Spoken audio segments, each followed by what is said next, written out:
ನನಗೆ ತುಂಬಾ ಚಿಕ್ಕ ವಯಸ್ಸಿನಲ್ಲಿ ನಮ್ಮೂರು ಹಾಸನ. ನಮ್ಮ ಚಿಕ್ಕ ವಯಸ್ಸಿನಲ್ಲಿ ನಾನು ಕಾರಣಾಂತರಗಳಿಂದ ಮನೇಲಿ ಇರದೆ ಒಂದು ರೂಮ್ ಮಾಡ್ಕೊಂಡಿದ್ದೆ. ಆಗ ಕನ್ನಡ ಮತ್ತು ಸಂಸ್ಕೃತಿ ಇಲಾಖೆಯವರು ನೀಲಿ ಮತ್ತು ಹಳದಿ ಕಲ್ಲರ್ದು ಪುಸ್ತಕಗಳನ್ನ ತರ್ತಾ ಇದ್ರು 91, 92 ಸುಮಾರಿನಲ್ಲಿ.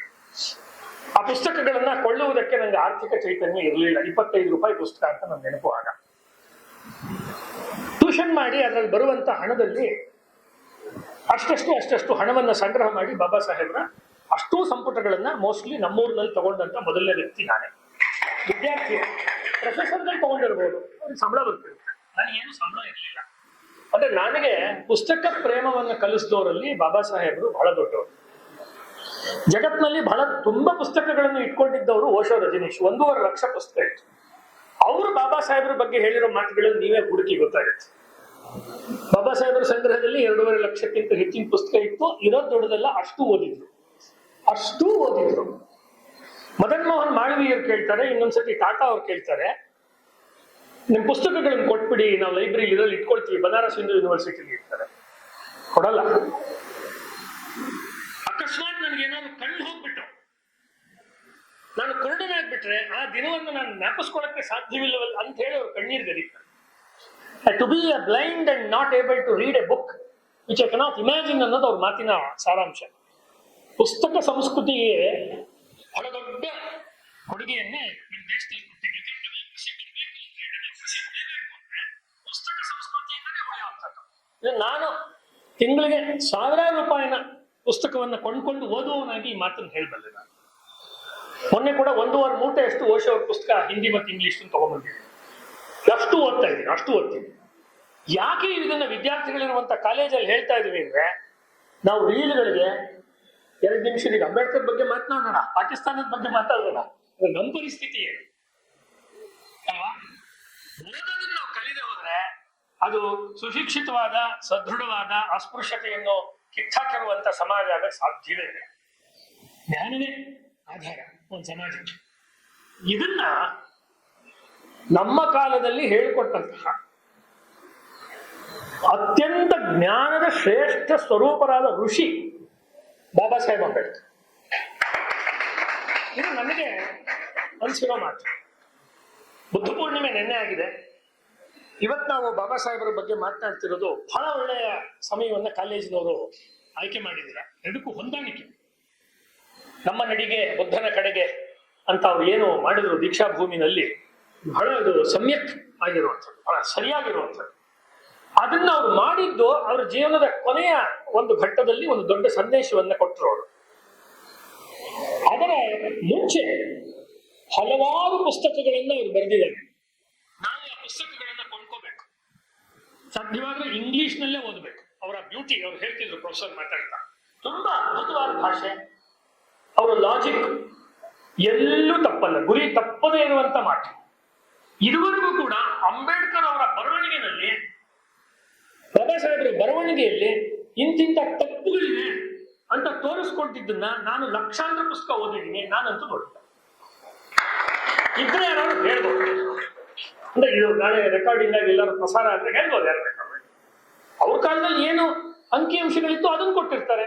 ಈ ಪುಸ್ತಕದಲ್ಲೂ ಕೂಡ ಅದನ್ನೇ ಕೊಟ್ಟಿದ್ದಾರೆ. ನಾನು ಅನುವಾದ ಮಾಡ್ತಿರೋ ಪುಸ್ತಕದಲ್ಲಿ ಆ ಅಂಕಿಅಂಶಗಳು ಬದಲಾಗಿರುತ್ತೆ. ಅದು ಮುಸ್ಲಿಮರ, ಹಿಂದೂಗಳ ಜನಸಂಖ್ಯೆ, ಮುಸ್ಲಿಮರ ಒಳಗಡೆ ಇರ್ತಕ್ಕಂಥ ಜಾತಿ ಪದ್ಧತಿ, ಹಿಂದೂಗಳ ಒಳಗಡೆ ಇರ್ತಕ್ಕಂಥ ಪರ್ದಾ ಪದ್ಧತಿ ಮತ್ತು ಅವರಲ್ಲಿ ಇರ್ತಕ್ಕಂಥ ಬುರ್ಕಾ ಪದ್ಧತಿ, ಸ್ತ್ರೀಯರನ್ನ ಯಾವ ರೀತಿ ನಡೆಸ್ಕೊಳ್ತಾ ಇದ್ದಾರೆ ಅನ್ನೋದ್ರ ಬಗ್ಗೆ ಅವ್ರು ಕೊಟ್ಟಿರೋ ಡೇಟಾದಲ್ಲಿರುವ ಜನಸಂಖ್ಯೆಗಳ ವ್ಯತ್ಯಾಸ ಆಗುತ್ತೆ. ಅದು ಮನುಷ್ಯ ಸಹಜ.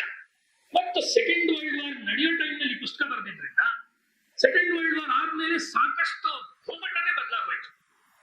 ಇಂಗ್ಲೆಂಡ್ ಮತ್ತು ಮಿತ್ರ ಪಕ್ಷಗಳು, ನಮಗಲ್ಲ ಮಿತ್ರ ಪಕ್ಷ, ಅವ್ರಿಗೆ ಮಿತ್ರ ಪಕ್ಷದವರು, ನಮ್ಗೆ ಯಾವ ಮಿತ್ರರು? ಇಂಗ್ಲೆಂಡ್. ನಮ್ಮ ಟೆಕ್ಸ್ಟ್ ಬುಕ್ ಅಲ್ಲಿ ಹಂಗೆ ಬರೀತಾರೆ, ಮಿತ್ರ ಪಕ್ಷಗಳು ಗೆದ್ದು ಅಂತ. ಇಂಗ್ಲೆಂಡ್ ನಮ್ಗೆ ಮಿತ್ರ ಪಕ್ಷ ಆಗುತ್ತೆ. ಅವರು ಗೆದ್ದ ಮೇಲೆ ಭೂಪಟ ಬದಲಾಯಿತು. ಹೀಗೆ ಭೂಪಟ ಬದಲಾಗೋದಕ್ಕಿಂತ ಮುಂಚೆ ಮುಸಲ್ಮಾನರು ತಾವಾಗೇ ನಿರ್ಧಾರ ಮಾಡಿ ಪಾಕಿಸ್ತಾನದ ಒಂದು ಸೊಲ್ಯೂಷನ್ ಅನ್ನು ಅವರು ನಿಜ ಮಾಡಕ್ಕೆ ಹೋಗಕ್ಕಿಂತ ಮುಂಚೆ ಒಬ್ಬ ಜ್ಞಾನಿಯು ಇತಿಹಾಸದಲ್ಲಿ ಪ್ರವೇಶ ಮಾಡುವುದರ ಅವಶ್ಯಕತೆ ಇತ್ತು. He is a ಜ್ಞಾನಿ who entered into history, Indian history, from the beginning of the First World, Second World War till the partition. ಒಬ್ಬ ಒಬ್ಬ ವಿವೇಕಯುತವಾದ ವ್ಯಕ್ತಿ ಎರಡೂ ಗುಂಪುಗಳ, ಎರಡೂ ಪಕ್ಷಗಳ, ಅಥವಾ ಪಕ್ಷ ಅಂದ್ರೆ ರಾಜಕೀಯ ಪಕ್ಷ ಅಲ್ಲ, ಎರಡು ಪಾರ್ಟೀಸ್ ಅಂತೀವಲ್ಲ ಕೋರ್ಟ್ ಭಾಷೆಯಲ್ಲಿ, ಅದು ಮಧ್ಯದಲ್ಲಿ ನಿಂತು ಏನ್ರಪ್ಪ ನಿಮ್ ಸಮಸ್ಯೆ ಅದನ್ನೆಲ್ಲ ಒಂದ್ಸತಿ ಬಿಡಿಸ್ ನೋಡ್ಬಿಡೋಣ ಅಂತ ಮಾಡುವ ಅವಶ್ಯಕತೆ ಇತ್ತು. ಈ ಪುಸ್ತಕ ಎಷ್ಟು ಪಾಪ್ಯುಲರ್ ಆಯ್ತು ಅಂದ್ರೆ, ಗಾಂಧೀಜಿಯವರು ಇದನ್ನ ಹೇಳಿ ಈ ಪುಸ್ತಕದಿಂದ ಕಾಂಗ್ರೆಸ್ನವರು ಕಾಪಿ ಹೊಡೆದು, ಆಗಿನ ಕಾಂಗ್ರೆಸ್ ಇದ್ರ ಬಗ್ಗೆ ಬೇರೆ ತರ ಪುಸ್ತಕ ಬರೆಸೋ ಪ್ರಯತ್ನ ಮಾಡಿದ್ರು. ಮೊಹಮ್ಮದ್ ಅಲಿ ಜಿನ್ನಾ ಬರೀತಾರೆ, 2ನೇ ಎಡಿಷನ್ ಮುನ್ನುಡಿಯಲ್ಲಿ ಬರೀತಾರೆ, ಈ ಪುಸ್ತಕದಿಂದ ಕಾಂಗ್ರೆಸ್ನವರು ಮತ್ತು ಜಿನ್ನಾ ಕಡೆಯವರು ಬೇಕಾದಷ್ಟು ಅಂಕಿಅಂಶಗಳನ್ನು ಕದ್ದು ಕ್ರೆಡಿಟ್ ಕೊಡದೆ ಬರ್ದಿದ್ದಾರೆ ಅಂತ ಅವ್ರು ಮುನ್ನುಡಿಯಲ್ಲಿ ಬರ್ದಿದ್ದಾರೆ. ಅಂದ್ರೆ ಈ book suddenly become instantly popular, ಯಾಕಂದ್ರೆ ಆ ಕಾಲಕ್ಕೆ ಬೇಕಿತ್ತು. ಆ ಕೆಲಸವನ್ನ ಈ ಪುಸ್ತಕದಲ್ಲಿ ಬಾಬಾ ಸಾಹೇಬ್ ಅಂಬೇಡ್ಕರ್ ಮಾಡ್ತಾರೆ. ನೆನ್ಪಿಡಿ, ಇದನ್ನ ಮಾಡಕ್ ಮುಂಚೆ ಹಿಂದೂ ಸಮಾಜದ ಓರೆಕೋರೆಗಳನ್ನ ಸಾಕಷ್ಟು ಸರ್ತಿ ಅವರು ತರಾಟೆಗೆ ತಗೊಂಡಿದ್ದಾರೆ. ಶೂದ್ರರು ಯಾರೋ, ಭಾರತದಲ್ಲಿ ನಡೆದಂತ ಬೌದ್ಧ ಮತ್ತು ಸನಾತನ ಚಿಂತನೆ, ಅದು ಸನಾತನವೇ, ಬಟ್ ಅವ್ರು ಹೇಳ್ತಿರೋದು ಬೇರೆ ಕಾಂಟೆಕ್ಸ್ಟ್ ಅಲ್ಲಿ, ಅದರ ಒಂದು ಸಂಘರ್ಷ, ಬೇರೆ ಬೇರೆ ಪುಸ್ತಕಗಳನ್ನ ಅವ್ರು ಅವಾಗಲೇ ಬರೆದಿದ್ರು, ಮಾತನಾಡಿದ್ರು, ಅದ್ರ ಬಗ್ಗೆ ಉಪನ್ಯಾಸಗಳನ್ನು ಮಾಡಿದ್ರು, ಪುಸ್ತಕಗಳನ್ನು ಬರೆದಿದ್ರು. ಹಾಗಾಗಿ ಇದೇನೋ ಪಾಕಿಸ್ತಾನ ವಿಷಯ ಬರ್ತಾ ಇದೆ, ಮುಸ್ಲಿಂ ವಿಷಯ ಬರ್ತಾ ಇದೆ, ಅದಕ್ಕೋಸ್ಕರ ಇವರೊಂದು ಪುಸ್ತಕ ಬರೆದ್ರು ಅಂತ ಹೇಳಕ್ ಆಗಲ್ಲ. ಬಾಬಾ ಸಾಹೇಬ್ರ ಪುಸ್ತಕವನ್ನು ನಾವು ಹೆಂಗ್ ಪ್ಲೇಸ್ ಮಾಡ್ಬೇಕು ಅನ್ನೋದಕ್ಕೆ ನಿಮ್ಗೆ ಹೇಳ್ತಾರೆ. ಮುಖ್ಯವಾಗಿ ಈ ಪುಸ್ತಕದಲ್ಲಿ ಅವರು ಕೊಡುವಂತ ಸಂದರ್ಭ ಏನು ಅಂದ್ರೆ, ಮೊಹಮ್ಮದ್ ಅಲಿ ಜಿನ್ನಾ, ಅದಕ್ಕಿಂತ ಮುಂಚೆ ಮೊಹಮ್ಮದ್ ಇಕ್ಬಾಲ್, ಯಾರು ಸಾರೆ ಜಹಾಂ ಸೆ ಅಚ್ಚಾ ಹಾಡನ್ನ ಬರೆದ್ರು, ಮತ್ತು ಶೌಕತ್ ಅಲಿ ಮತ್ತು ಮೊಹಮ್ಮದ್ ಅಲಿ ಸಹೋದರರು, ಅವರ ಒಂದು ಫಲವಾಗಿ, ಅವರ ಚಿಂತನೆಯ ಫಲವಾಗಿ ನಮಗೊಂದು ಪ್ರತ್ಯೇಕವಾದ ದೇಶ ಬೇಕು ಅನ್ನುವ ಹೋರಾಟವನ್ನ ಅವರು ಶುರು ಮಾಡಿದ್ರು. ಆ ಹೋರಾಟವನ್ನ ಮೊಹಮ್ಮದ್ ಅಲಿ, ಶೌಕತ್ ಅಲಿ ಮಾಡ್ಕೊಂಡೇ ಬಂದಿದ್ರು. ಅದ್ರ ಭಾಗವಾಗಿ, ಇದ್ರಲ್ಲಿ ನಾನು ಇದ್ರ ಒಂದೊಂದು ಭಾಗವನ್ನು ನಿಮ್ಗೆ ಹೇಳ್ತಾ ಇದ್ದೀನಿ, ಅದ್ರ ಭಾಗವಾಗಿ ಮುಸ್ಲಿಮರನ್ನು ಕರೆದು ರಾಷ್ಟ್ರೀಯ ಹೋರಾಟದಲ್ಲಿ ಭಾಗವಹಿಸ್ರಯ್ಯ, ಇರಲಿ ನಿಮ್ದೆಲ್ಲ ಪ್ರತ್ಯೇಕತೆಗಳನ್ನು ಬಿಡಿ ನೀವು ಅನ್ನುವ ಹೇಳುವ ಅವಕಾಶ ಗಾಂಧೀಜಿಯವ್ರಿಗಿತ್ತು. ಗಾಂಧೀಜಿಯವರು ಅದನ್ನು ಮಾಡದೆ ಖಿಲಾಫತ್ ಚಳವಳಿ 1919 1990 ಖಿಲಾಫತ್ ನಡೆದಾಗ ಯಾವ ರೀತಿ ಅವರು ಖಿಲಾಫತ್ನಲ್ಲಿ, ಕೇರಳದ ಖಿಲಾಫತ್ ಅಂದ್ರೆ ನಿಮ್ಗೆ ಗೊತ್ತಿರಬೇಕು, ಟರ್ಕಿನಲ್ಲಿ ಒಂದು ರೀತಿ ಜನಾಡಳಿತವನ್ನ ತರಬೇಕು, ಅಲ್ಲಿರುವ ಮುಸಲ್ಮಾನರ ಮತೀಯ ಆಡಳಿತವನ್ನ ನಿಲ್ಲಿಸಬೇಕು, ಖಲೀಫರ ಆಡಳಿತವನ್ನ, ಖಲೀಫರು ಅಂದ್ರೆ ಪ್ರೊಫೆಟ್ ಮೊಹಮ್ಮದ್ ಆದ್ಮೇಲೆ ಈ ಭೂಮಿಯನ್ನು ಆಳಿದಂತ ರಾಜರು, ಇಸ್ಲಾಮಿನ ಮುಖಂಡರಿಗೆ ಖಲೀಫರು ಅಂತ ಕರೀತಾರೆ. ಖಲೀಫರ ಆಳ್ವಿಕೆ ಹೋಗ್ಬೇಕು, ಸ್ತ್ರೀಯರಿಗೆ ಸ್ವಾತಂತ್ರ್ಯ ಸಿಗಬೇಕು, ಸಮಾನವಾಗಿ ಮನುಷ್ಯರ ಬದುಕಬೇಕು ಅನ್ನುವುದು ಮುಸ್ತಫಾ ಕಮಲ್ ಪಾಷಾ ಅಟಾಟರ್ಕ್ ಅವನು ಮಾಡ್ತಿದ್ದಂತ ಹೋರಾಟ. He was bringing new light. ಅದು ಆಗದೆ ಅದಕ್ಕೆ ವಿರುದ್ಧವಾಗಿ ಖಿಲಾಫತ್ ಇಲ್ಲ ಇರೋ ರೀತಿನೇ ಇರಬೇಕು, ನಮ್ಮದೇ ಆಗಿರುವಂತ ಒಂದು ಮತಗ್ರಂಥದ ರಿಲಿಜನ್ ಪುಸ್ತಕದ ಆಧಾರದ ಮೇಲೆ ನಾವು ದೇಶವನ್ನು ಕಟ್ತೀವಿ ಅಂತ ಹೋದಾಗ, ಅಲ್ಲಿರ್ತಕ್ಕಂಥ ಜನ ಜಗತ್ತಿನ ಎಲ್ಲ ಮುಸಲ್ಮಾನರೇ ಒಂದಾಗಿ ಅಂತ ಹೇಳಿ ಒಂದು ಇಸ್ಲಾಮಿಕ್ ಬ್ರದರ್ಹುಡ್ ಅನ್ನು ಅವರು ಘೋಷಣೆ ಮಾಡಿದ್ರು. ಅದಕ್ಕೂ ನಮ್ಮ ದೇಶಕ್ಕೂ ಸಂಬಂಧವೇ ಇಲ್ಲ, ಟರ್ಕಿಯಲ್ಲಿದೆ, ಭಾರತ ಇಲ್ಲಿದೆ. ಆಗ ಇಲ್ಲಿರ್ತಕ್ಕಂತಹ, mark my words, Maulana Abul Kalam Azad ಅವರಿಂದ ಹಿಡಿದು ಭಾರತದ ಮೊದಲನೇ ಶಿಕ್ಷಣ ಮಂತ್ರಿಗಳಾದರು ಹಿಡಿದು ಬೇರೆ ಬೇರೆ ಮುಖಂಡರು, ಮೊಹಮ್ಮದ್ ಅಲಿ, ಶೌಕತ್ ಅಲಿ ಎಲ್ಲರೂ ಗಾಂಧೀಜಿಯವ್ರ ಮೇಲೆ ಪ್ರೆಷರ್ ಮಾಡಿದ್ರು. ಇನ್ನು ಮೌಲಾನಾ ಅವ್ರದ್ದು ಅಷ್ಟು ಪಾತ್ರ ಇರ್ಲಿಲ್ಲ, ಅವರು ಇನ್ನೂ ಇವರಿಬ್ಬರ ಪಾತ್ರ ಜಾಸ್ತಿ ಇತ್ತು, ಈ ಅಲಿ ಬ್ರದರ್ಸ್. ಗಾಂಧೀಜಿಯವರು ಇದಕ್ಕೆ ನಾವು ಹೋರಾಟಕ್ಕೆ ಬೆಂಬಲವನ್ನು ಕೊಡ್ತೀವಿ ಅಂದ್ರೆ ಪ್ರತ್ಯೇಕ ದೇಶ ಆಗ್ಬೇಕು ಅನ್ನುವ ಭಾವನೆ ಬಂದ್ಬಿಡ್ಬೋದು ಯಾರಿಗೋ. ಅದಕ್ಕೆ ಹಿಂದೂಗಳಾಗಿ ಅಥವಾ ಈ ದೇಶದ ಜನಗಳಾಗಿ ನಾವು ಯಾಕೆ ನೀರೆರಿಬೇಕು, ನೀರು ಗೊಬ್ಬರ ಎರಿಬೇಕು ಅಂತ ಮುಖಂಡರಿಗೆ ಅವತ್ತೇನೆ ಇದ್ದಿದ್ರೆ, ಕಾಂಗ್ರೆಸ್ನ ಮುಖಂಡರಿಗೆ ಇದಾಗ್ತಿರ್ಲಿಲ್ಲ. ಅದಾದ್ಮೇಲೆ ಕೇರಳದಲ್ಲಿ ಮಾಪಿಳ್ಳೆಗಳು ಅಥವಾ ಮೋಪ್ಲಾಗಳು ದೊಡ್ಡದಾಗಿ ದಂಗೆ ಮಾಡೋದು. ಅದನ್ನ ಮುಂದೆ ಬಂದಂತ ಕಮ್ಯುನಿಸ್ಟರು ಇದು ರೈತರು, ಕೂಲಿ ಕಾರ್ಮಿಕರಾದ ರೈತರು ಜಮೀನ್ದಾರರ ವಿರುದ್ಧ ಮಾಡಿದ ಹೋರಾಟ ಅಂತ ಪುಸ್ತಕಗಳನ್ನ ಬರೆಸಿದ್ರು. ಬಟ್ ಆ ಕಾಲದಲ್ಲಿ ಇದ್ದಂತಹ ಒಬ್ಬ ಜಡ್ಜ್, ಅವನು ಕಾಂಗ್ರೆಸ್ನ ಒಂದು ಅಧಿವೇಶನಕ್ಕೆ ಅಧ್ಯಕ್ಷನೂ ಆಗಿದ್ದ, ನಾಯರು, ಅವರು ಬರೆದಂತಹ ಪುಸ್ತಕ ಇದೆಯಲ್ಲ, ಗಾಂಧಿ ಅಂಡ್ ಅನಾರ್ಕಿ, ಆ ಪುಸ್ತಕವನ್ನು ಇದರಲ್ಲಿ ಕೋಟ್ ಮಾಡಿ ಹೇಗೆ ಪ್ರಜಾಪ್ರಭುತ್ವದ ಬದಲು, ಸಮಾನತೆಯ ಬದಲು ಗಾಂಧೀಜಿಯವರು ಅರಾಜಕತೆಯನ್ನು ಹುಟ್ಟಾಕ್ತಾ ಇದ್ದಾರೆ ಅಂತ ಎಸ್ಟಾಬ್ಲಿಷ್ ಮಾಡಿ, ಈ ಭಾವನೆ ಎಲ್ಲಿಂದ ಬಂತು ಅನ್ನೋ ಹಿಸ್ಟ್ರಿನ ಟ್ರೇಸ್ ಮಾಡ್ತಾರೆ. ಮತ್ತು ಮುಂದುವರೆದು ಬೇರೆ ಬೇರೆ ಕಮಿಷನ್ಗಳು, ಅವಾಗಲೇ ಬಂತಲ್ಲ ಬೇರೆ ಬೇರೆ ಕಮಿಷನ್ಗಳು, ಆ ಕಮಿಷನ್ಗಳ ಸಂದರ್ಭದಲ್ಲಿ ಏನೇನಾಯ್ತು ಅನ್ನುವುದರ ಲೆಕ್ಕಾಚಾರವನ್ನು ಕೊಡ್ತಾರೆ. ಇದನ್ನೆಲ್ಲ ಕೊಟ್ಟು ಮುಂದಕ್ಕೆ ಅವ್ರು ಕೊಡೋದು ಯಾವುದೇ ಇತಿಹಾಸಕಾರನಿಗೂ ಬರೆಯೋದಕ್ಕೆ ತುಂಬಾ ಕಷ್ಟ ಅನಿಸುವಂತ ಭಾಗಗಳು. ಪ್ರಪಂಚದ ಚರಿತ್ರೆಗೆ ಇಸ್ಲಾಮಿನ ಕೊಡುಗೆ ಏನು ಅನ್ನುವುದನ್ನು ಅವರು ತೆಗಿತಾರೆ. ಕೇವಲ ಸಂಘರ್ಷ ಅನ್ನುವುದನ್ನ ಪುಟ ಪುಟಗಳಲ್ಲಿ ಅವರು ಸರ್ಕಾರವೇ ಪ್ರಿಂಟ್ ಮಾಡಿರೋ ಪುಸ್ತಕ, ಸೆಂಟ್ರಲ್ ಗೌರ್ಮೆಂಟ್ ಎಲ್ಲಾ ಸರ್ಕಾರಗಳಿದ್ದಾಗಲೂ ಮಾಡಿರೋ ಪುಸ್ತಕ, ರಾಜ್ಯ ಸರ್ಕಾರಗಳ ಎಲ್ಲಾ ಪಕ್ಷಗಳಿದ್ದಾಗಲೂ ಪ್ರಿಂಟ್ ಮಾಡಿರೋ ಪುಸ್ತಕ ಇದು. ಅವಾಗ ಮಾಡಿ ಅವರ ಮೂಲ ಚಿಂತನೆಯಲ್ಲಿ ಮಹಿಳೆಯನ್ನು ಗೌರವಿಸ್ತಾ ಇಲ್ಲ. ಮೂಲ ಚಿಂತನೆಯಲ್ಲಿ ಅದನ್ನು ಹೇಳ್ತಾರೆ. ಅಂದ್ರೆ ಪಾರ್ಟಿಷನ್ ಆಗ್ಲಿ ಬಿಡ್ಲಿ, ಸಾಮಾಜಿಕವಾಗಿಯೇ ಒಂದು ಸಮಾಜ ಚೆನ್ನಾಗಿಲ್ಲ ಅಂತ ಹೇಳಿದ್ರೆ ಅದು ಎಂಥ ಸಮಾಜ? ಇದು ಅವ್ರ ಕಾಳಜಿ.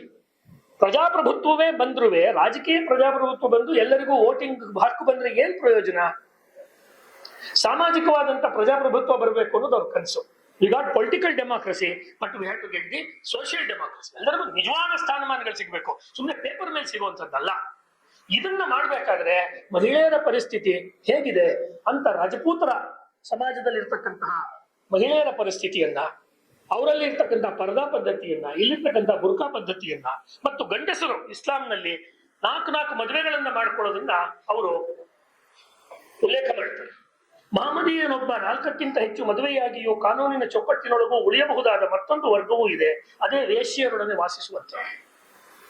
ಈ ರೀತಿ ಈಗ ಮುಕ್ತವಾದ ಸ್ವಾತಂತ್ರ್ಯ ಬಂದಿರೋ ಸಂದರ್ಭದಲ್ಲೂ ಡೆಮಾಕ್ರೆಟಿಕ್ ಕಂಟ್ರೀಸ್ ನಲ್ಲಿ ಯಾರು ಬರೆಯಕ್ಕೆ ಹೆದರ್ತಾರೆ. ಆ ಕಾಲದಲ್ಲಿ ಬರೆದು ಅವರು ಜೀವಂತವಾಗಿ ಉಳ್ಕೊಂಡ್ರಲ್ಲ, ಅದು ಬುದ್ಧ ಭಗವಾನನ ಕೃಪೆ ಅಂತಲೇ ಹೇಳಬೇಕು. ನಾವು ಹೇಳ್ತಿರೋದು ಕರುಣೆಯ ಮಾತು. ಅವ್ರ ಮೇಲೆ ಅವ್ರ ಹೃದಯ ಕರಗಿದೆ, ಆ ಮಹಿಳೆಯರ ಪರಿಸ್ಥಿತಿ ಮೇಲೆ ಕರಗ ಮಾತಾಡ್ತಿದ್ದಾರೆ. ಅವರೊಬ್ಬ ರಾಜಕೀಯ ಮುಖಂಡನಾಗಿ ಮಾತಾಡ್ತಿಲ್ಲ. ಅವ್ರು ಮಾತಾಡ್ತಿರೋದು ಯಾವುದೇ ರೀತಿ ಸ್ವಾತಂತ್ರ್ಯ ಬಂದ್ರು ಮಹಿಳೆಯರು ಹೆಂಗಿರ್ತಾರೆ ಅದು ಹೇಳ್ತಾರಲ್ವಾ, ದಟ್ ಈಸ್ ದ ಮೆಜರ್ ಅಂತ. ಒಂದು ಸಮಾಜದಲ್ಲಿ ಮಹಿಳೆ ಹೇಗೆ ನಡೆಸ್ಕೊಳ್ತಾರೆ ಅನ್ನೋದೇ ಸಮಾಜದ ಉನ್ನತಿಯ ಲಕ್ಷಣ ಅನ್ನುವ ಮಾತುಗಳು ಬರುತ್ತೆ. ಅದನ್ನ ಅವರು ಇಸ್ಲಾಂನಲ್ಲಿ ಪ್ರತ್ಯೇಕವಾದ ರಾಷ್ಟ್ರವನ್ನ, ದೇಶವನ್ನ ಯಾಕೆ ಮಾಡ್ಕೊಳ್ತಿದೀವಿ ಅಂದ್ರೆ ನಾವೆಲ್ಲ ಸಹೋದರರು. ಇಸ್ಲಾಮು ಸಹೋದರತೆಯನ್ನು ಹೇಳುತ್ತೆ. ಕರ್ನಾಟಕದಲ್ಲೂ ನಮ್ಮ ದೇವದೂರ್ ಮಹಾದೇವ ಇತ್ಯಾದಿ ದಲಿತ ಚಳವಳಿ ಮುಖಂಡರು 10 ಸತಿ ಹೇಳಿದ್ದಾರೆ. ನಾನು 9 ಸತಿ ಚಾಲೆಂಜ್ ಮಾಡಿದ್ದೀನಿ, ಬನ್ನಿ ಮಾತಾಡೋಣ ಅಂತ. ಅವ್ರು ಬಂದಿಲ್ಲ ಇದುವರೆಗೂ ಕೂಡ. ಮೈಸೂರಿನಲ್ಲಿ ಇದ್ದಾಗಲೂ ಹೇಳಿದ್ದೀನಿ. ಯಾಕೆ ಅಂದ್ರೆ ಶಾಂತಿಯನ್ನು ಹೇಳ್ತಾ ಇಲ್ಲ ಅನ್ನುವುದು ಇತಿಹಾಸದಲ್ಲಿ ದಾಖಲಾಗಿದೆ ಅನ್ನೋದನ್ನ ಇಸ್ಲಾಮಿನ್ ಇಂಡಿಯಾ ಅನ್ನೋ ಪುಸ್ತಕ, ಇನ್ನು ಬೇರೆ ಬೇರೆ ಪುಸ್ತಕಗಳಿಂದ ಅವರು ಉಲ್ಲೇಖಗಳನ್ನು ಕೊಡ್ತಾರೆ. ಈ ಪುಸ್ತಕದಲ್ಲಿ ಅವ್ರು ಹೇಳಿದ್ದೇನಾದ್ರು ಸುಳ್ಳಾಗಿದ್ದಿದ್ರೆ ಎಷ್ಟು ಜನ ಕೋರ್ಟ್ಗೆ ಹೋಗ್ಬೇಕಾಗಿತ್ತು. ಕೋರ್ಟ್ಗೆ ಹೋದ್ರೆ ಇನ್ನಷ್ಟು ವಿಷಯ ಹೊರಗೆ ಬರುತ್ತೆ ಅಂತ ಹೋಗಿಲ್ಲ. ಇದು ಪಾಯಿಂಟ್. ಅವರು ಲಾಯರ್ ಆದ್ರಿಂದ ಎಷ್ಟು ಹುಷಾರಾಗಿ ಅವ್ರ ಬರವಣಿಗೆಯನ್ನ ಮಾಡಿದ್ದಾರೆ ನೋಡಿ. ಅವ್ರು ಹೇಳ್ತಾರೆ ಇಸ್ಲಾಂನಲ್ಲಿ ಜಾತಿ ಪದ್ಧತಿ ಇಲ್ಲ, ಹಿಂದೂ ಧರ್ಮದಲ್ಲಿ ಜಾತಿ ಪದ್ಧತಿ ಇದೆ ಅನ್ನೋ ವಿಷಯವನ್ನ ಅವರು ತೆಗೆದು ಅದನ್ನ ಬೇಕಾದಷ್ಟು ಕಂಡು ತಂದು ವಿರೋಧ ಮಾಡಿದ್ದಾರೆ ಅವರು. ಅದ್ರ ಬಗ್ಗೆ 2 ಮಾತು ಇಲ್ಲವೇ ಇಲ್ಲ. ಇಸ್ಲಾಂನಲ್ಲಿ ಕೂಡ ಜಾತಿ ಪದ್ಧತಿ ಇದೆ, ಇಸ್ಲಾಂನಲ್ಲಿ ಸಮಾನತೆ ಇಲ್ಲ. ಅವ್ರು ಹೇಳ್ತಾರೆ ನೋಡಿ, 1901ರ ಸೆನ್ಸಸ್, ಬಂಗಾಳ ಪ್ರಾಂತ್ಯದ ಸೆನ್ಸಸ್ ನ ಜನಗಣತಿಯನ್ನು ತಗೊಂಡು ಹೇಳ್ತಾರೆ, ಮೊಹಮ್ಮಡನ್ ಜನಾಂಗವನ್ನು ಶೇಖ್, ಸೈಯದ್, ಮುಘಲ್, ಪಠಾಣ್ ಎಂದು 4 ಪಂಗಡಗಳಾಗಿ ಸಾಂಪ್ರದಾಯಿಕವಾಗಿ ವಿಂಗಡಿಸಿಕೊಳ್ಳುವುದು ರೂಢಿ ಅಂತ ಹೇಳಿ, ಅವರಲ್ಲಿ ಯಾರು ವಿದೇಶಿ ಸಂಜಾತರು, ಯಾರು ಇಲ್ಲಿರ್ತಕ್ಕಂಥ ಹಿಂದೂಗಳು ಬಲವಂತದಿಂದ ಮತಾಂತರ ಹೊಂದಿದ ಮೇಲೆ ಆಗಿರ್ತಕ್ಕಂಥ ಮುಸಲ್ಮಾನರು ಅನ್ನುವ ವ್ಯತ್ಯಾಸವನ್ನು ಕೊಡ್ತಾರೆ.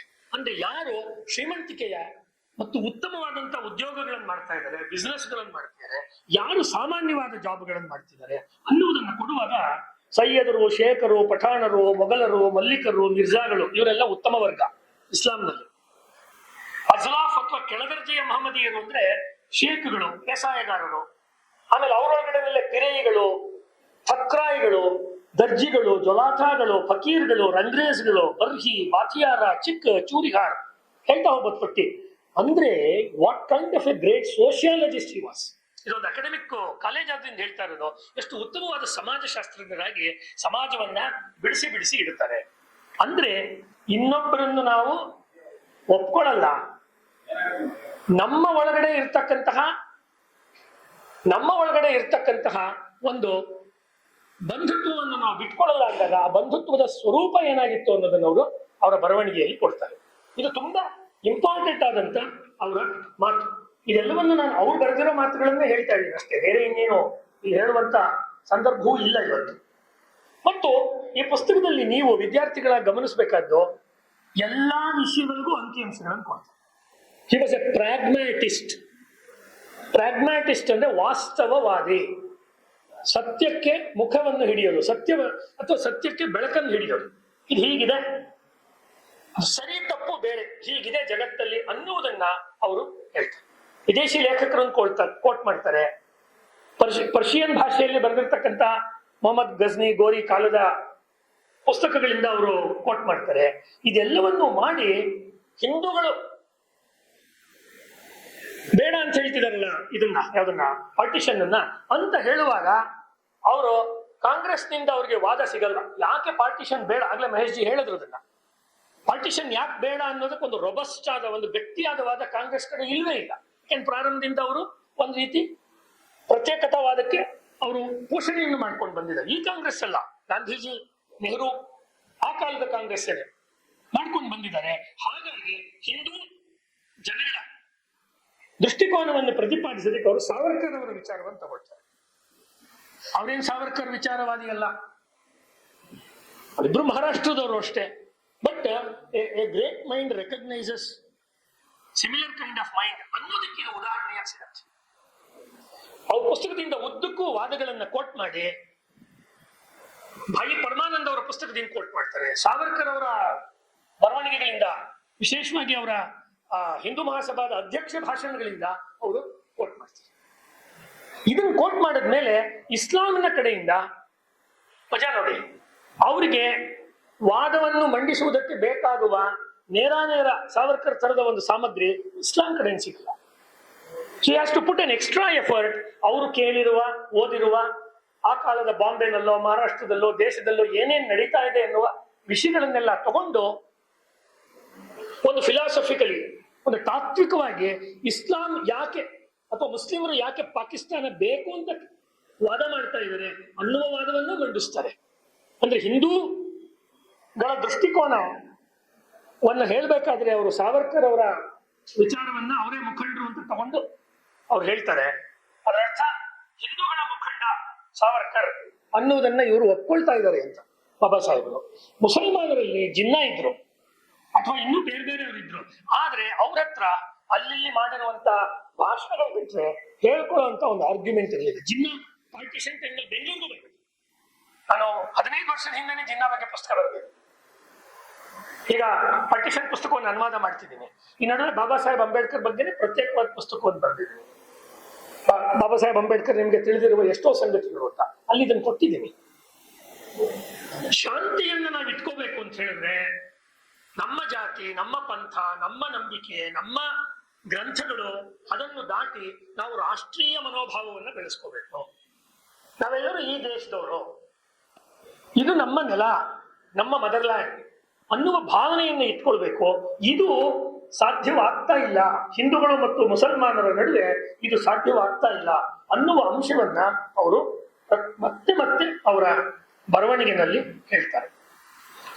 ಇದು ಹೀಗೆ ಮುಂದುವರಿತು ಅಂತ ಹೇಳಿದ್ರೆ ಸ್ವಾತಂತ್ರ್ಯ ಬಂದ್ಬಿಟ್ಟು ಒಂದು ಸಮಾಜವಾಗಿ ಅಥವಾ ಒಂದು ರಾಷ್ಟ್ರವಾಗಿ ನಾವು, ಒಂದು ಸಮಾಜವಾಗಿ ಅಂತ ಹೇಳಕ್ಕಾಗಲ್ಲ, ಒಂದು ರಾಷ್ಟ್ರವಾಗಿ ನಾವು ಇರ್ತೀವಿ ಅಂದ್ರೆ ಆಗ ಹಿಂದೂ ಅನ್ನೋನು, ಹಿಂದೂ ಗುಂಪಿಗೆ ಸೇರಿದವನು ರಾಷ್ಟ್ರಪತಿ ಆದ್ರೆ ಮುಸಲ್ಮಾನರು ಖಂಡಿತವಾಗಿಯೂ ಮುಸಲ್ಮಾನರನ್ನ ಉಪರಾಷ್ಟ್ರಪತಿ ಮಾಡಿ ಅಂತ ಕೇಳ್ತಾರೆ. ಮತ್ತು ಯಾವುದೇ ರಾಜ್ಯಗಳ ಮರು ವಿಂಗಡಣೆ ಮಾಡಬೇಕಾದ್ರೆ 66% ಅದಕ್ಕೆ ಒಪ್ಪಿಗೆ ಇಲ್ಲದೆ ಸಂಸತ್ತಲ್ಲಿ ಅಥವಾ ರಾಜ್ಯ ಸರ್ಕಾರಗಳು ಮಾಡುವಂತಹ ಪಾರ್ಲಿಮೆಂಟ್ ಅಲ್ಲಿ ಅಥವಾ ಪರಿಷತ್ಗಳಲ್ಲಿ ಮಾಡೋದಕ್ಕೆ ಅವಕಾಶವಿರಲ್ಲ ಅಂತ 2 ಪುಟ ಕೊಡ್ತಾರೆ. What if there is no partition? ಅವ್ರು ಪಾರ್ಟಿಷನ್ ಸಪೋರ್ಟ್ ಮಾಡ್ತಿಲ್ಲ. ತುಂಬಾ ಜನ ಹೇಳ್ತಾರೆ ಅವರು ಮತ್ತೆ ಸಾವರ್ಕರ್ ಎಲ್ಲ ಪಾರ್ಟಿಷನ್ ಸಪೋರ್ಟ್ ಮಾಡೋದು ಅಂತ. ಸಪೋರ್ಟ್ ಮಾಡ್ತಿಲ್ಲ. ಪಾರ್ಟಿಷನ್ ಸಪೋರ್ಟ್ ಮಾಡಿದವ್ರು ನೆಹರು, ಪಾರ್ಟಿಷನ್ ಸಪೋರ್ಟ್ ಮಾಡಿದವ್ರು ಗಾಂಧೀಜಿ. ಯಾವ ರಾಜಾಜಿನಗರದ ಹೆಸರು ನೀವು ಇಟ್ಟಿದ್ದೀರಾ, ಚಕ್ರವರ್ತಿ ರಾಜಗೋಪಾಲಾಚಾರಿ, ಅವರು ಇದಕ್ಕೆ ಬೇಕಾದಂತ ಪ್ಲಾನ್ ಅನ್ನ ಜಿನ್ನಗಿಂತ ಮುಂಚೆನೆ ಮಾಡಿಕೊಟ್ಟವ್ರು. ಅದಕ್ಕೆ ರಾಜಾಜಿ ಪ್ಲಾನ್ ಅಂತ ಕರೀತಾರೆ, ರಾಜಾಜಿ ಯೋಜನೆ. ಅದೆಲ್ಲವನ್ನು ಮಾಡಿದ್ದು ರಾಜಗೋಪಾಲಾಚಾರಿ. ಹೀಗೆ ತುಂಬಾ ಒಂದು ಕಾಂಪ್ಲಿಕೇಟೆಡ್ ಆದ ಸಿಚುವೇಶನ್ ಅಲ್ಲಿ ಬೇರೆ ಬೇರೆ ಜಗತ್ತಿನ ದೇಶಗಳ, ಟರ್ಕಿ ಇರ್ಬೋದು, ಬಲ್ಗೇರಿಯಾ ಇರ್ಬೋದು, ಜೆಕೋಸ್ಲೋವಾಕಿಯಾ ಇರ್ಬೋದು, ಆ ದೇಶಗಳ ಉದಾಹರಣೆಗಳನ್ನು ಕೊಟ್ಟು ಅಂಬೇಡ್ಕರ್ ಅವರು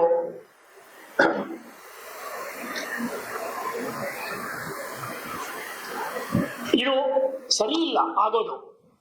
ಆದ್ರೆ ಹಿಂದೂಗಳು ಪಾರ್ಟಿಷನ್ ಬಗ್ಗೆ ಮುಸಲ್ಮಾನರಿಗಿಂತ ಮುಂಚೆನೆ ತಲೆ ಕೆಡಿಸ್ಕೊಳ್ದೆ ಹೋದ್ರೆ ಮುಂದೆ ಅನಾಹುತಗಳಾಗ್ಬೋದು. ಆ ಮಾತು ಅವ್ರು ಹೇಳಿಲ್ಲ. ಅನಾಹುತಗಳಾಗ್ಬೋದು ಅನ್ನುವ ಅರ್ಥದಲ್ಲಿ ಅವರು ಕೊಡುವಂತ ಸೊಲ್ಯೂಷನ್ ಅವಾಗಲೇ ಹೇಳಿದಂತೆ ಮಹೇಶ್ ಅವರು ಜನಸಂಖ್ಯೆಯನ್ನು ಆ ಕಡೆಯಿಂದ ಈ ಕಡೆ, ಈ ಕಡೆಯಿಂದ ಆ ಕಡೆಗೆ ಎಕ್ಸ್ಚೇಂಜ್ ಮಾಡೋದು ಅನ್ನುವ ವಿಚಾರವನ್ನು ಅವ್ರು ಹೇಳ್ತಾರೆ. ಅದಾದ್ಮೇಲೆ ಕೂಡ ತುಂಬಾ ಡೀಟೇಲ್ ಆಗಿ ಅವರು ಕಾನೂನಿನ ದೃಷ್ಟಿಯಿಂದ ಇರುವಂತಹ ಅಂಶಗಳನ್ನ ಪುಸ್ತಕದಲ್ಲಿ ಕೊಡ್ತಾರೆ. ಒಟ್ಟಿನಲ್ಲಿ ಒಬ್ಬ ಲಾಯರ್ ಕೋರ್ಟಿನಲ್ಲಿ ಪಕ್ಷ ಮತ್ತು ಪ್ರತಿಪಕ್ಷಗಳನ್ನು ಹೇಳಿ ಒಂದು ಗುಂಪಿನವರು ಮತ್ತೆ ನೀವು ಮಾಡಿರೋ ಆರ್ಗ್ಯುಮೆಂಟ್ಗೆ ಮತ್ತಷ್ಟು ತಕರಾರುಗಳನ್ನು ತೆಗಿತಾರೆ ಕೋರ್ಟಲ್ಲಿ, ಅದಕ್ಕೆ ಉತ್ತರ ಕೊಡಬೇಕು. ಆ ರೀತಿ ಉತ್ತರದ ರೀತಿನಲ್ಲಿ ಬರವಣಿಗೆಯನ್ನ ಮಾಡಿದ್ದಾರೆ. ಅಂದ್ರೆ ಆ ಕಾಲದಲ್ಲಿ ಹಿಂದೂಗಳು ಉದ್ವೇಗದಲ್ಲಿದ್ರು, ಮುಸಲ್ಮಾನರು ಉದ್ವೇಗದಲ್ಲಿದ್ರು. ಹೇಳಿ ಮುಗಿಸ್ತೀನಿ ನನ್ನ ಮಾತನ್ನ. ಮುಸಲ್ಮಾನರು ಉದ್ವೇಗದಲ್ಲಿದ್ರು, ಶಾಂತ ಚಿತ್ತದಿಂದ ಬರೆಯುವಂತ ಮಾತನಾಡುವಂತ ಪರಿಸ್ಥಿತಿ ಯಾರೂ ಇರಲಿಲ್ಲ. ಈ ಪುಸ್ತಕ ಬಂದ್ಮೇಲೆ ಮುಂಜೆಯವರು, ಹಿಂದೂ ಮಹಾಸಭಾದ ಮುಂಜೆಯವರು, ಸಾವರ್ಕರ್ ಅವರು ಈ ಪುಸ್ತಕದ ಆರ್ಗ್ಯುಮೆಂಟ್ಗಿಂತ ಸ್ವಲ್ಪ ಭಿನ್ನವಾದ ಆರ್ಗ್ಯುಮೆಂಟ್ ಅನ್ನು ಕೊಡೋಣ ಅಂತ ಪುಸ್ತಕ ಬರ್ಸಕ್ ನೋಡ್ತಾರೆ.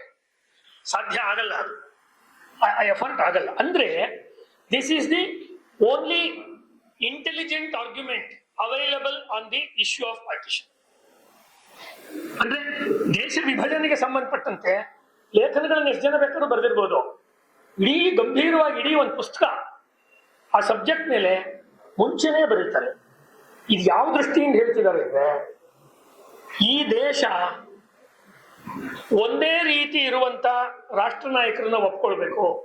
ಅವ್ರದೇ ಮಾತನ್ನು ಕೋಟ್ ಮಾಡೋದಾದ್ರೆ, ನೀವು ಶಿವಾಜಿ, ರಾಣಾ ಪ್ರತಾಪನ್ನೂ ರಾಷ್ಟ್ರ ನಾಯಕ ಅಂತ ಒಪ್ಕೊಂಡು ಅಕ್ಬರ್ ಮತ್ತು ಔರಂಗಜೇಬನ್ನು ನೀವು ರಾಷ್ಟ್ರ ನಾಯಕ ಅಂತ ಒಪ್ಕೊಳಕ್ ಆಗಲ್ಲ. ಇದನ್ನ ಅವ್ರು ಬರ್ದಿದ್ದಾರೆ, ಅವ್ರ ಬರವಣಿಗೆಯಲ್ಲಿ ಬರ್ದಿದ್ದಾರೆ.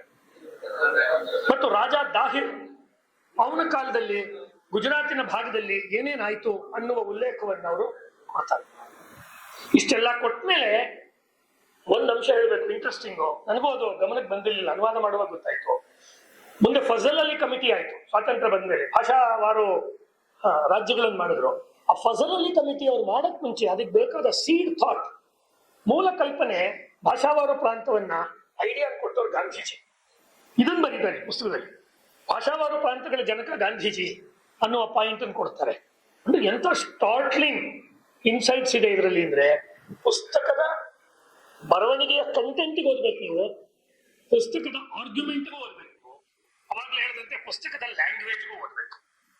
ಪುಸ್ತಕದಲ್ಲಿ ಫ್ಯಾಲಸಿ ಅಂತ ಹೇಳ್ತಿರಲ್ಲ, ತಪ್ಪುಗಳು, ತರ್ಕದೋಷಗಳು ಯಾವುದೂ ಇಲ್ಲ, ಇಂಟೆಲೆಕ್ಚುಯಲ್ ಫ್ಯಾಲಸೀಸ್ ಇಲ್ಲ ಇದರಲ್ಲಿ.